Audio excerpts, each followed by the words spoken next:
Creative Katie here. Welcome to my channel and my 2020 Word of the Year art journal tutorial. Today, instead of doing it on a canvas or on a page, I've decided to do it on a journal cover that I'm going to use with my art. So I bought the notebook here at Dollarama. It is a hardcover and you can see the kind of coils it has. So I look for that because I know I can take off the cover just like you saw me doing here. Now I've applied a coat of gesso to the cover and you can see this cover has texture. I'm not going to worry about that. I'm going to work it into my overall plan. If you want to do this art journal tutorial, you can absolutely do it on a page. So I'm keeping with the vintage theme. I have my vintage papers here and I just thought, that's where I've been drawing.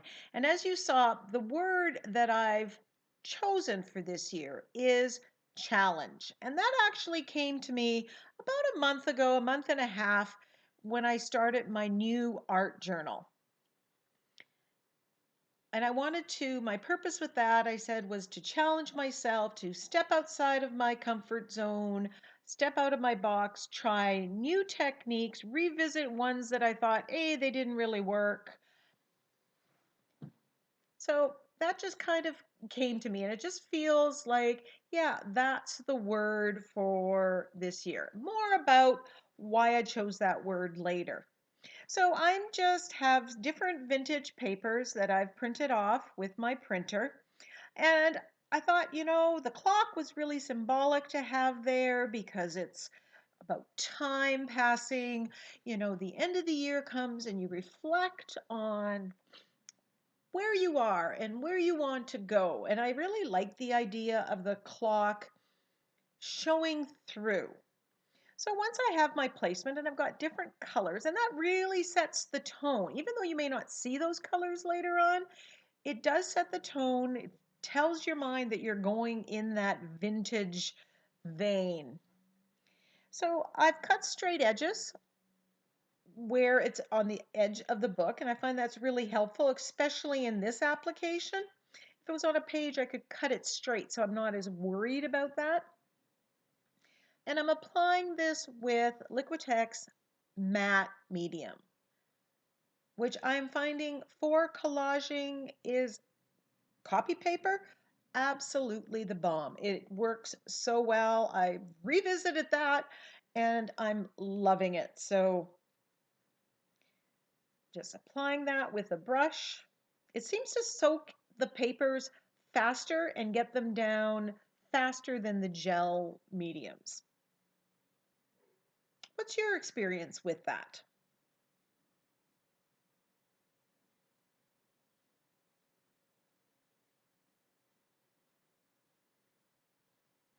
It also prepares everything for whatever paints and products you're going to use later. So I have this stash of these vintage printables and there's little bits here and there. So, I just save everything because there might be just an interesting corner that I can layer on some piece somewhere down the line.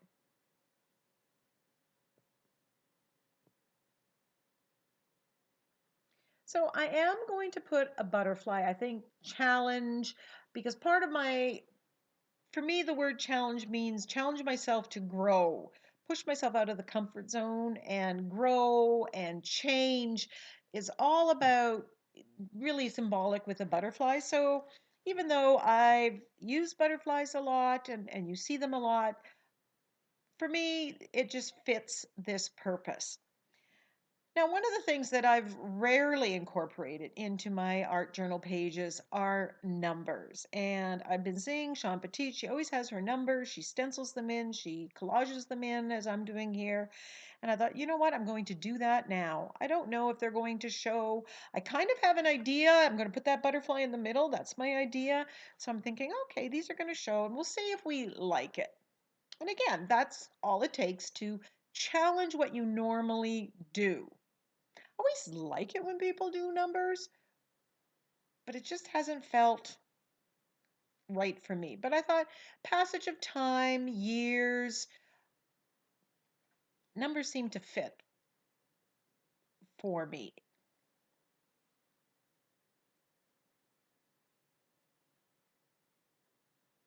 Now, if this was an art journal page, I wouldn't have gessoed the cover, but I really wanted to protect it and maintain the stability of it, so I thought I'd err on the side of caution. I don't know if it was absolutely necessary.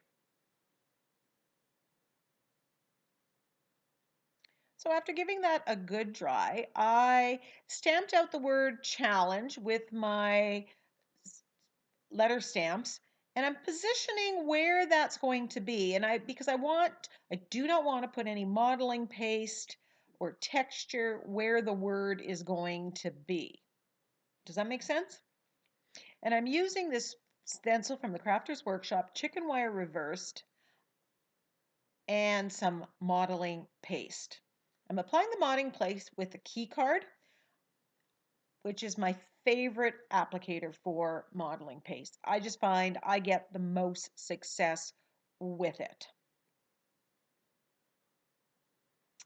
So there we have it. So that's going to go on that side. Now, I've been wanting to use this Celtic design stencil for a long time. So I thought, okay, I'm going to do it now. And I thought, okay, I'm going to use blue. It kind of goes with the vintage feel. And I start stenciling away.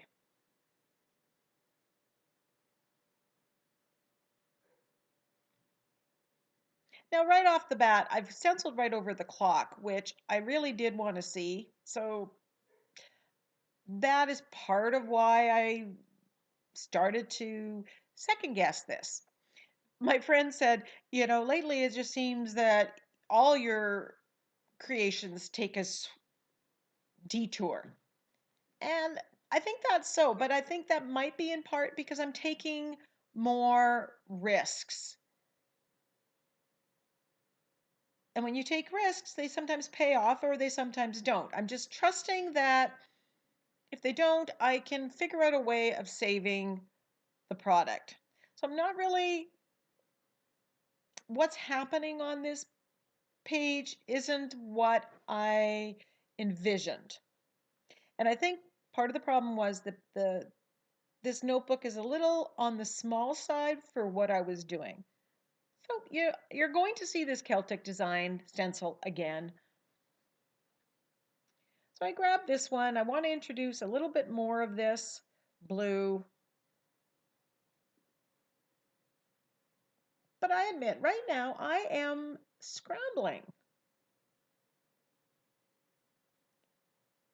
It's like, okay, I'm not too sure. But I know I'm going to be putting a glaze of burnt umber on this. And that's going to neutralize and push things back. So I just keep going. I grab a scroll, and I'm just adding some of that in here.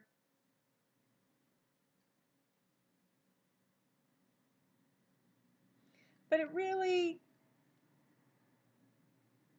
looks, it's not all coming together yet, right? But remember, every page, cover, canvas is going to go through that ugly stage. So I'm testing out the butterfly. That pushes all the background back a little bit because remember, this is background.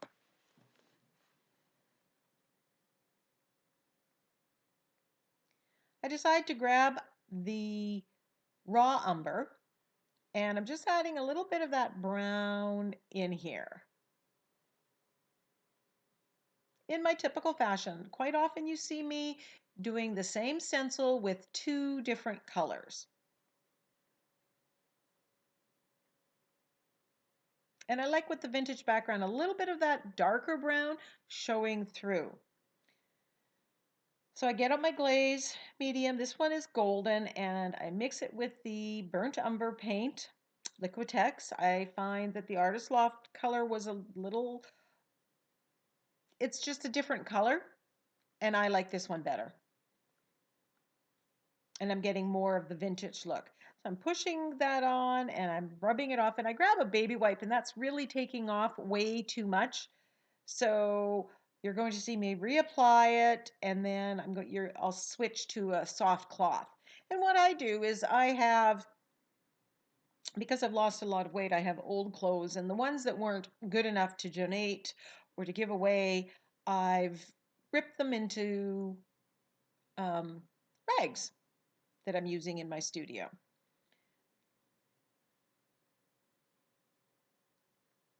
So this glaze is pushing the paint into the nooks and the crannies of the modeling paste. It's showing up a little bit. I absolutely love, well, it's on the left side now, but I did not like where I put that Celtic pattern. Did not like it at all. And I thought, you know what? I'm going to add some texture. So I put where the word is, because remember, I don't want texture because my plan is to stamp there. And I'm just scraping some modeling, not modeling paste, gesso across it. That's just pushing back and getting rid of that design, kind of neutralizing, as well as adding texture. But I absolutely love what's on the left side. It's actually here, the right side. I love the vintage papers that are peeking through with the modeling paste. So I didn't want to put a coat of gesso across the whole thing because I really wanted to try to do something that may preserve that right side because I love, love, love it. So once the gesso was dry, I get out the glaze and I mix it with the Prussian blue, and I'm just going to do a glaze of the Prussian blue. Never did this before, but I thought, okay, I'm going to try to save it. Worst case, I can come back and gesso the whole thing and start from scratch. So it's like, okay, got kind of a harsh line there. If I put the butterfly there, okay, that's working. What would happen if I do now a glaze with the burnt umber?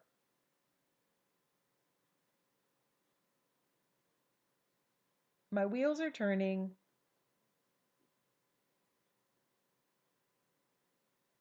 Because I want that vintage look. Ooh, then I get an idea. I'm going to take that burnt umber and just, without the glaze, stencil some brown onto that side so you have some pattern there. And right about here, it's like, yes, I like this. We have kind of an opposite one half to the other half, positive and negative. We have the blue with the brown on top, and we have the brown with a little bit of blue in it. And this stencil is something wallpaper. I can't think of it. It'll be in the description box below with the links. It's one of my favorites and it works so, so well with vintage. So I'm liking the look of this now. This is more, it's making me happy.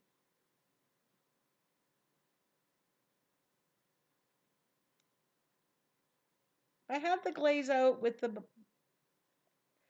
burnt umber, and I thought, okay, well, what will happen if I do a glaze of that over top of this? I can wipe off as much as I want. So is it going to make everything just work a little bit more together? And that's exactly what it did.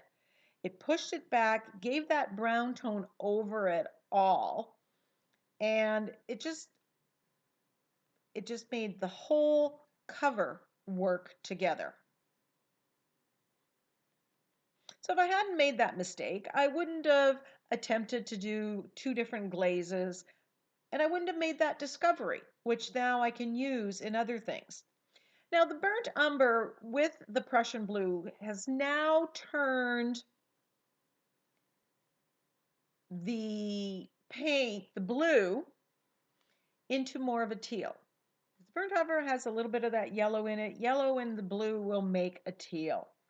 And so I've switched to a different butterfly because my blue ones weren't quite matching anymore. I grabbed this stencil, it's a letter stencil, and I decide that I'm just going to stencil on the word in unbleached titanium. This is kind of a ivory color.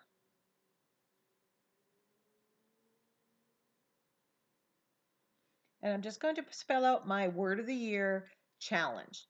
And as I explained, for me, I want to challenge myself. I want to think out of the box.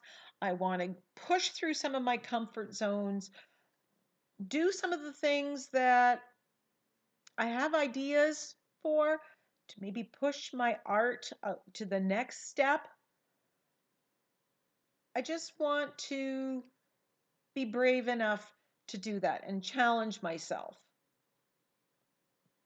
So this notebook, is going to be a book that I keep my inspiration in, keep my I want to try, ideas for my videos, ideas for my art, ideas for sentiment packs, different things that all related to my art. I often do a brainstorm. I sit there and I get ideas, or I do sketches of what I'd like, or I'm looking through Pinterest and I go, oh, I want to try this color scheme. So I'm going to use this notebook for that. So I'm just edging the butterfly with black to get rid of the white edges, and now I'm doing the same with this page, which I have to tell you people, I'm absolutely in love with.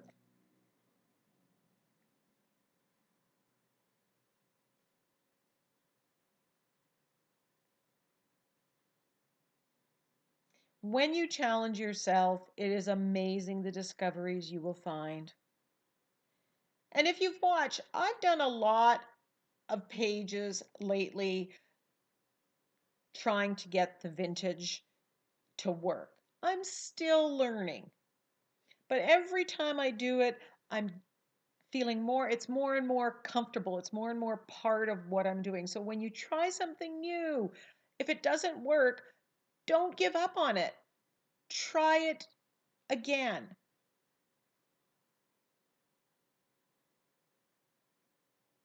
So now I'm rubbing gold on top of the high points of the modeling paste.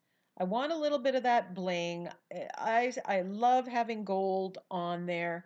You can see right now all those vintage printables, how much they show through. So in love with that.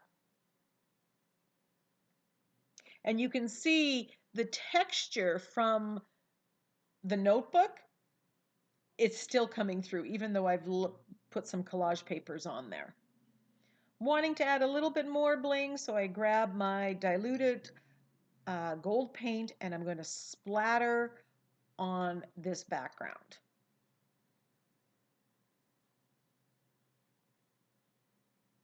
And I use my fan brush. That's again what I have the most success with. If you try it and you can't make it work after a couple of tries, 2, 3 tries, find something that does work for you. Look at this lovely, lovely, lovely texture.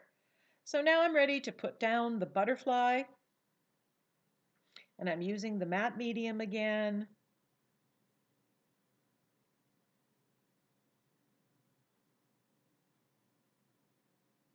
I'd taken a picture of where it was, and I had auditioned it going this way or going that way, leaning to the left, leaning to the right.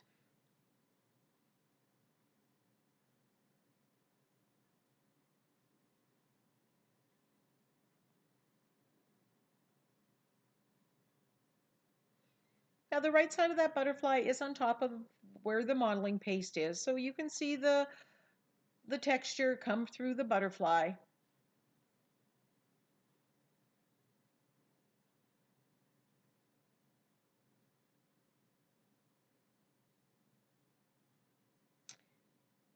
I'm giving this a quick try. Now I'm grabbing my charcoal pencil and I'm going around to do some shading. So I continued doing this. I did come back in later that night and it's not on video, and I did my float acrylic technique. I just didn't get, with all the texture and everything, I didn't get enough shading. So in the final pictures, you're going to see maybe a little bit more shading than what you see here.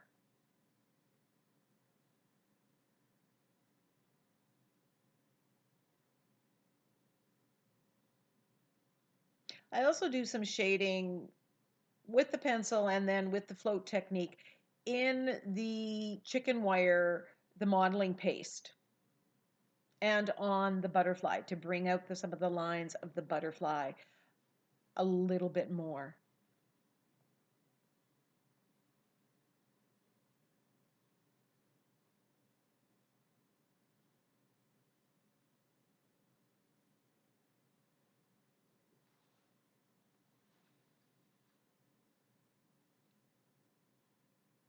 So if you want to check out the other videos that I've done over the last this might be my 5th year of doing Word of the Year, I will put links to those videos. They will either be in the iCard or the end card at the end of the video. Now I'm using the Sakura Glaze pen. This is black, and I'm outlining it.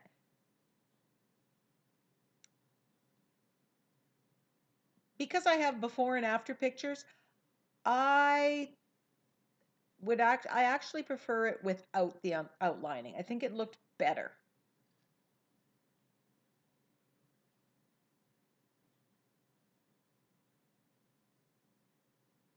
Now I can take the idea of this, the modeling paste, the stencils, and do this as a canvas.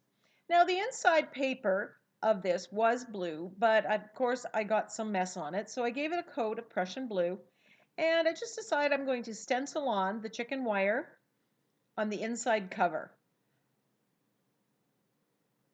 I hemmed and hawed about using texture paste, but I thought, no, I don't want that. I'm going to go for simple, but I want it to kind of have some of the same pattern. And I found the quote, if it doesn't challenge you, it won't change you. And I love that because that is exactly my thought process. And I'm covering this with gold because I didn't want the white. It doesn't seem to fit the feel of the book and of the page. So I wanted this to be gold. And instead of putting it, it just looked too blocky for me. So I'm cutting it into 2 pieces and getting rid of some of the excess. Just edging it with black.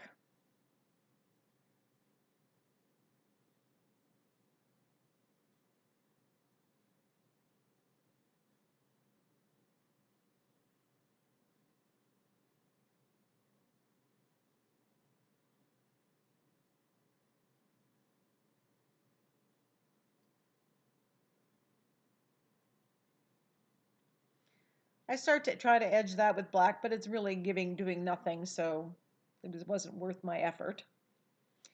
Wanted to bring some splatters. Now splatters, if there's any imperfections in the stenciling or blemishes, that will just hide it.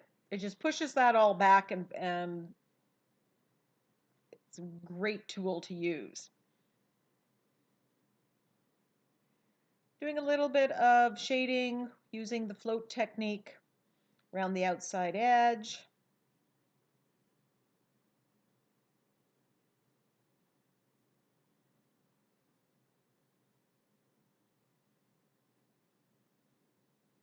Then I grab my glaze pen, my Sakura glaze pens, and I'll put a link to it in the description box and go over that. Now the glaze pen is dimensional and it is shiny.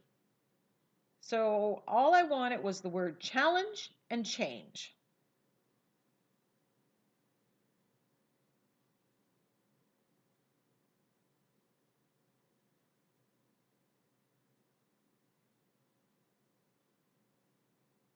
And I like how that made it bold. Now I decided to do kind of sketchiness around the outside edge, but I didn't pay attention to the fact that I didn't have much of an outside edge on some of this. So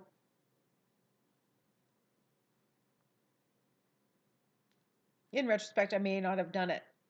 Now I've started making a dividers for this journal because like I said, I'm going to keep some inspiration in here. I'm going to have some sketches. I'm going to have ideas for videos. And that's what you see right there. And I will do a future tutorial on how I accomplished that page. So if you really like to see that, put it in the comments section below. So now that the journal is done, I am just putting it back in place. There we go. And then I'm putting the back cover on. I don't think I had to take off the back cover, but I did just to show you because I had just grabbed it and started gessoing it and put that in. And then you just kind of squeeze it together.